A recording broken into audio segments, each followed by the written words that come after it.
हाँ जी, नमस्कार प्यारे साथियों, फिर से स्वागत है आपका अपने YouTube चैनल में। और आज इंग्लिश का एक बहुत ही प्यारा सा छोटा सा एक क्यूट सा चैप्टर जिससे कोशिश करेंगे, जिस तरीके का नाम है टैग क्वेश्चन, वैसे ही उम्मीद करेंगे 10 मिनट्स में इसको पूरा करें। ठीक है, तो आप लोग जुट जाइए और फोकस करें इस चीज़ पे। आज का जो चैप्टर है अपना वो है टैग क्वेश्चन। और मैं आपको बताता हूँ टैग क्या होता है। टैग क्वेश्चन को मोस्टली बोला जाता है TAIL, टैल क्वेश्चन। जैसे जानवर, और जानवर की होती है पूंछ। सपोज ये कोई जानवर है और यहाँ पे ये लगा दी पूंछ, तो इसे क्या पोजीशन है इस क्वेश्चन की?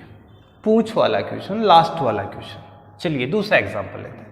मान लीजिए आपने कोई भी रेडीमेड कोई कपड़ा या कोई भी चीज़ खरीदी, स्वेटर, शर्ट, तो आपने देखा होगा पूरे कपड़े के साथ फिर धागे से बांधकर उसके साथ एक कागज का टुकड़ा और लटकाया जाता है और उसे कहते हैं टैग।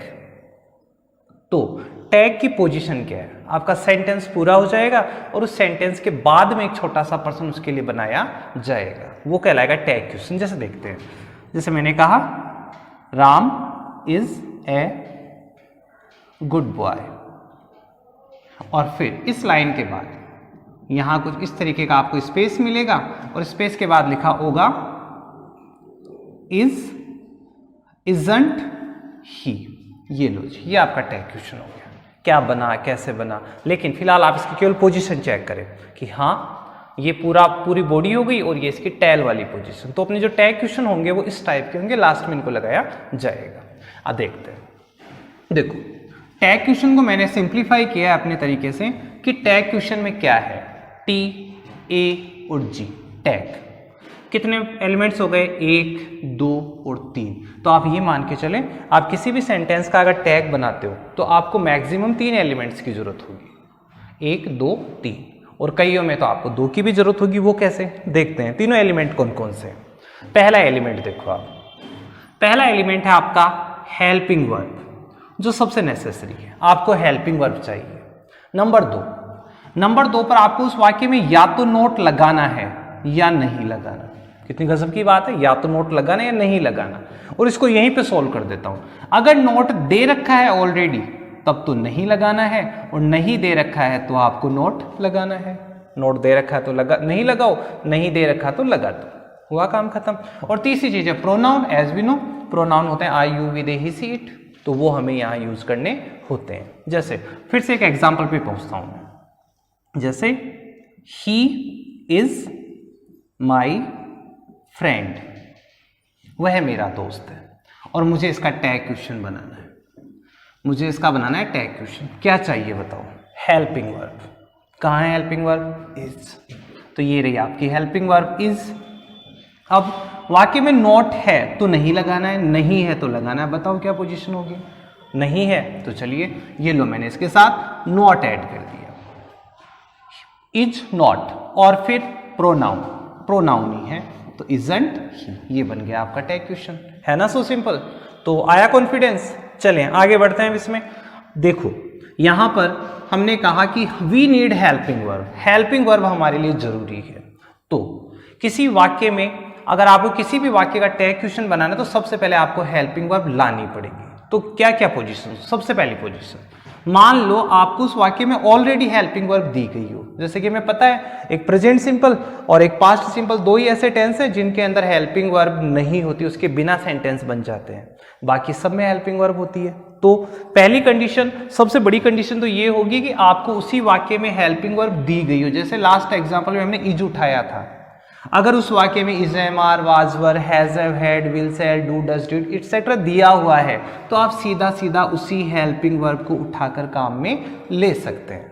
नंबर 2, मान लो उस वाक्य में हेल्पिंग वर्ब नहीं है और वो वाक्य ऐसा है कि he can drive a car, he can drive a car. अब इस वाक्य में आप गए कि साहब we need helping verb but there is not helping verb. यहां पे आपको हेल्पिंग वर्ब की जगह क्या मिल रहा है?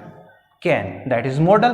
तो अगर आपको उस वाक्य में हेल्पिंग वर्ब नहीं दी गई हो, उसकी बजाय can, could, will, would, may, might, should, और टू, ये अगर मॉडल्स मिल जाते हैं तो आप उस मॉडल को भी हेल्पिंग वर्ब की तरह यूज कर सकते हो, जैसे कि मैं कर रहा हूं। मैं क्या बनाऊंगा इसका? हेल्प, मैंने इसकी जगह क्या ले लिया, हेल्पिंग वर्ब की जगह मॉडल, और मॉडल के साथ अब देखो नॉट लगाऊं कि नहीं लगाऊं, यहाँ नॉट नहीं लगा हुआ, ये लो जी लगा देता हूं, और प्रोनाउन चाहिए तो ये रहा ही, ये लो जी, ये बन गया। तो या तो helping verb is already given, ये दी हुई कोई समस्या ही नहीं है। अगर हेल्पिंग वर्ब नहीं है तो देयर में भी मॉडल, वहां पे मॉडल मिल सकता है, मॉडल को आप हेल्पिंग वर्ब की तरह यूज कर लो।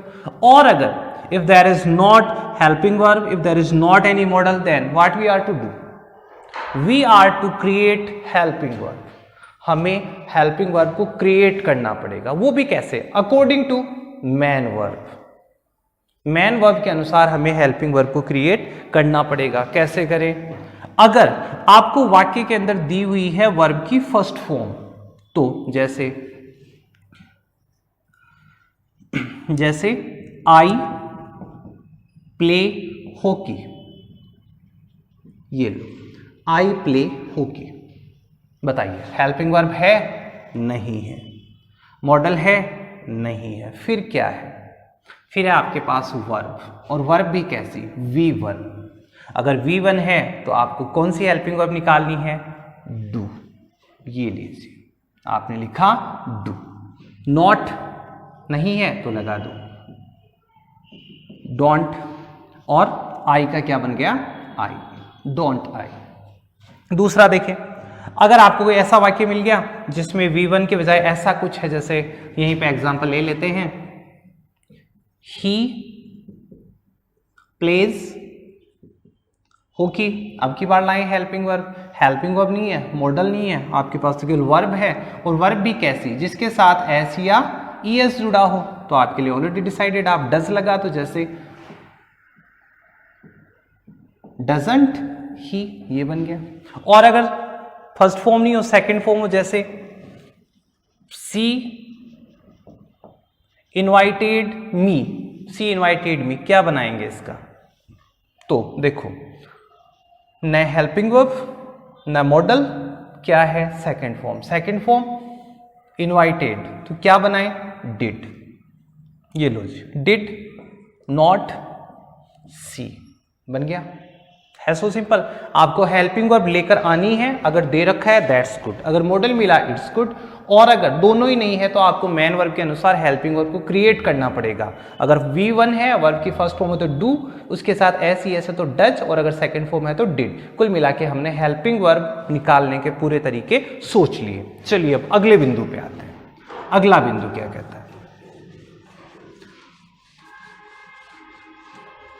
आगे बढ़े। यस, एग्जाम्पल्स आ गए कुछ। She is a good girl, is helping verb है, मैंने ले लिया इज, और नॉट, नॉट इसमें नहीं था तो मैंने नॉट लगा दिया, सी का सी प्रोनाउन है। He can not open the door, he can not open the door, पहले आप लाओगे हेल्पिंग वर्ब, नहीं है, फिर क्या है, मॉडल है, चलेगा आपने तो, मैंने लिखा कैन। अब बताओ नॉट लगाऊं या नहीं लगाऊं, क्या कहा था, नहीं है तो लगा दो, है तो रहने दो, तो यहाँ पे लगा हुआ है तो मैंने रहने दिया, कैन ही बन गया। ही प्लेज फुटबॉल, अब there is not any helping verb, there is not any modal, then यहाँ पे है केवल वर्ब, और वर्ब भी क्या, V1 के साथ एस या ES, एज वी नो, या तो लाएंगे डू, डज या डिड, बताएं क्या होगा, डज, डज। नॉट नहीं था, लगा दिया, ही का ही, काम खत्म। She cooked meal, cooked, second form, क्या लाओगे, डिड, नॉट नहीं था तो लगा दिया she, did not see. I go to school, मैं स्कूल जाता हूं, हेल्पिंग वर्ब फर्स्ट फॉर्म है, डू कर दिया, डू नॉट आई। बॉयज एक चीज आप यहां पे ध्यान दे लें कि आपको अगर ग्रामर से पढ़ते हो तो थ्योरेटिकल में ये कहा जाएगा positive sentence are followed by negative tag, negative sentence are followed by positive tag. But मैं इसको इस तरीके से समझता हूं, मान लीजिए मैंने कहा कि दिस इज ए बॉल, मेरे हाथ में एक बॉल थी, मैंने कहा दिस इज अ पेन, मैंने कहा पेन, कि ये एक पेन है, सामने वाला बंदा क्या कहता, क्या ये एक पेन है, अब यार मैं कैसे साबित करूं, तो फिर मैं उसी की लैंग्वेज में जवाब देता हूं, क्या ये नहीं है, क्या ये पेन नहीं है, फिर वो कहेगा हाँ यार है तो पेन ही। तो कुल मिला के बात क्या हुई कि आपने जो भी बात बोली उस बात का आप समर्थन करवाओगे अगले से, तो आप सही साधा पॉजिटिव बात बोलते हो तो उसका समर्थन फिर निगेटिव बात से होगा। जैसे धरती गोल है तो दूसरा कहता है क्या धरती गोल है, तो मैं क्या कहूँगा क्या ये नहीं है, फिर कहेगा हाँ यार है तो सही। तो इस टाइप का जो क्वेश्चन होता है वो क्या होता है टैग क्वेश्चन, और टैग क्वेश्चन अपने पहले कही गई बात का समर्थन पाने के लिए किए जाते हैं। चलिए आगे बढ़ते हैं। हमने अभी तक केवल हेल्पिंग वर्ब को सोल्व किया, हेल्पिंग वर्ब कैसे लाएं, और हेल्पिंग वर्ब की तीनों बातें बता चुका हूं, दी गई हो, मॉडल हो या मैन वर्ब हो। अब वाक्य में नॉट दिया गया हो तो नहीं लगाना है, नहीं दिया गया हो तो लगाना है। ठीक है, याद हो गया होगा, समझ में आ गया होगा। लेकिन अब केवल नॉट से काम नहीं चलता। मान लीजिए नॉट नहीं दिया, बंदे ने नेवर दे दिया तो भी वो इक्वल टू नॉट है, नो दे दिया तो भी इक्वल टू नॉट है, लिटिल न के बराबर थोड़ा वो भी इक्वल टू नॉट है, फ्यू का मतलब equal to not, nothing it is also not, seldom कभी कभार, बाई चांस लगभग लगभग नॉट, और हार्डली नॉट।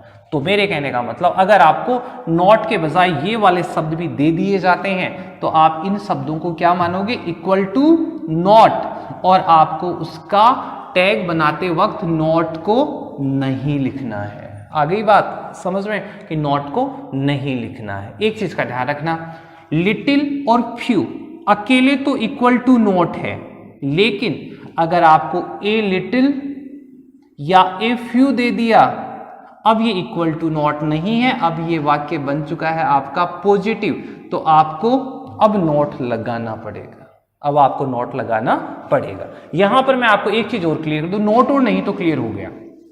ठीक है, यहां पे आपको ध्यान ये देना है कि अक्षर जो आप हेल्पिंग वर्ब यूज करते हो उसके साथ जो नॉट है उसको सीधा सीधा नहीं लिखना, आपको इसी के साथ ऐड कर देना है। जैसे आपके पास है इज, आपको इज नॉट लिखना है तो आपको इज नॉट को आप इस तरीके से लिखोगे इजंट। ठीक है, was not wasn't, were not weren't. तो इस तरीके से क्या सभी के साथ नोट जुड़ता चला जाएगा। जैसे मान लो हैज नॉट को क्या लिखोगे हैजंट। लेकिन डियर्स यहां पे एक प्रॉब्लम है, तीन वर्ड हैं आपके ऐसे, जैसे एक तो एम और नॉट को कैसे जोड़ें, एक विल नॉट को कैसे जोड़ें, और एक सेल नॉट को कैसे जोड़ें। बाकी सब इसी तरीके से हो जाएगा, इन तीन में प्रॉब्लम आती है। एम नॉट को जब जोड़ते हैं तो ये आरंट बनता है, यहां पे एप्रोस्टॉप और ये आरंट। विल नॉट को जब जोड़ेंगे तो ये वॉन्ट बनेगा, क्या बनेगा वॉन्ट, और सेल नोट को जोड़ेंगे तो ये शांट बनेगा। इन तीन ये एक्सेप्शंस हैं, बाकी सभी में सीधा सीधा एन एप्रोस्टॉप और टी लगा दो। ठीक है, तो आपकी नोट वाली कंसेप्ट क्लियर हुई। चलें आगे बढ़ते हैं। अपना पहला एलिमेंट, सेकंड एलिमेंट, अब थर्ड एलिमेंट पे आते हैं। थर्ड एलिमेंट क्या कहता है, हमें प्रोनाउन चाहिए। हमें क्या चाहिए प्रोनाउन, और प्रोनाउन कैसा है आई यू वी दे, मतलब थर्ड नंबर पे जो आएगा वो ही सी इट और आई यू वी दे में से कुछ होना चाहिए। मान लीजिए आपको ऑलरेडी प्रोनाउन मिला है, जैसे ही इज माई फ्रेंड, तो क्या करोगे इज इजंट, और ही की जगह क्या रख दिया आपने ही, कोई प्रॉब्लम ही नहीं है। अगर ऑलरेडी आपको प्रोनाउन दे रखा है तो कोई इश्यू नहीं है। लेकिन अगर हरी की जगह अगले बंदे ने दे दिया, ही की जगह अगले ने दे दिया हरी, हरी इज माई फ्रेंड, हरी मेरा दोस्त है, अब आपको इसका प्रोनाउन बनाना पड़ेगा। और प्रोनाउन क्या बनेगा ही, बिल्कुल ही बनेगा। पुरुष एक वचन है तो ही बन जाएगा। अगर इसकी जगह ऐसे होता जैसे सीता इज माई फ्रेंड, तो आप लास्ट में क्या लिखते सी, सीता इज माई फ्रेंड। उसी तरीके से अगर निर्जीव या जानवर होता तो उसको जैसे computer is a useful thing, तो क्या करोगे is not it, isn't it. तो पुरुष एक वचन है तो ही, स्त्री एक वचन है तो सी, और अगर वस्तु या जानवर है तो उनके लिए इट। और अगर बहुवचन आ जाता है जैसे बॉयज आर प्लेइंग, ये बॉयज आर प्लेइंग, आपको बनाना है। क्या करें, सबसे पहले helping verb that is are, ये नॉट लग जाएगा क्योंकि है नहीं आर नॉट। अब बॉयज का क्या करोगे आर नॉट दे, आरंट दे, ये लो जी। जब आपके पास बहुवचन होता है तो आप क्या बनाओगे दे। अब एक थोड़ा सा एक्सेप्शन, एवरीवन एवरीबडी, समवन या समबडी, अगर ये आपको एज ए सब्जेक्ट वाक्य के शुरू में दिए जाते हैं तो आपको इनका प्रोनाउन क्या बनाना है, तो डियर्स इनका प्रोनाउन आपको बनाना है दे। चलिए आगे की स्लाइड में इसको समझते हैं। फिलहाल आपके helping verb, main verb, sorry helping verb, not और नहीं और प्रोनाउन सॉल्व हुआ।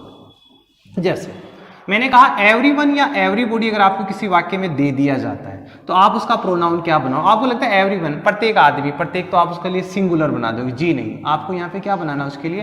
प्लूरल, दे। समवन या समबडी का भी आपको प्रोनाउन क्या बनाना है? दे। और अब ध्यान रखना, जब आपने यहाँ पे दे बनाया है तो इसके साथ वर्ब भी क्या आएगी? बहुवचन आएगी। एग्जाम्पल देखें, somebody was dancing there, somebody was dancing there। अब हम पुराने ट्रैक पे चलेंगे तो क्या करेंगे? हम लोग करेंगे was, not, और somebody को आप क्या मानोगे? wasn't he, आप ये मान के चलो। लेकिन ये गलत होगा। आपको somebody को क्या माना आपने? somebody को आपने माना दे। जब आपने इसको यहां पर ही दे मान लिया तो वाज को क्या मानना पड़ेगा डियर्स? इसको मानना पड़ेगा आपको वर, और इसका सही सॉल्यूशन अब हो जाएगा वर नॉट दे, वरंट दे। आ गई बात समझ में? आपको समवन, समबडी, एवरीवन, एवरीबडी को दे मानना है, दे मानना है तो आपको वर्ब को भी क्या मानना है? प्लूरल मानना है, और प्लूरल मानोगे तो यहाँ वाज की जगह क्या आएगा? वर आएगा। जैसे everyone looks after his family, प्रत्येक बंदा अपनी फैमिली की देखभाल करता है। अब आप तो वही बात लुक्स के नाम पे मैं तो डज निकालूंगा, और इसको आप दे मानोगे तो प्रॉब्लम हो गई, दे डज तो होता नहीं, तो फिर इसको भी प्लूरल करो, डू। ये डू, नॉट इसमें है नहीं तो मैंने नॉट लगा दिया, डू नॉट दे। तो इसको आप थोड़ा सा ध्यान दे लेना, ये बाकी से थोड़ा सा अलग है। चलिए आगे बढ़ते हैं।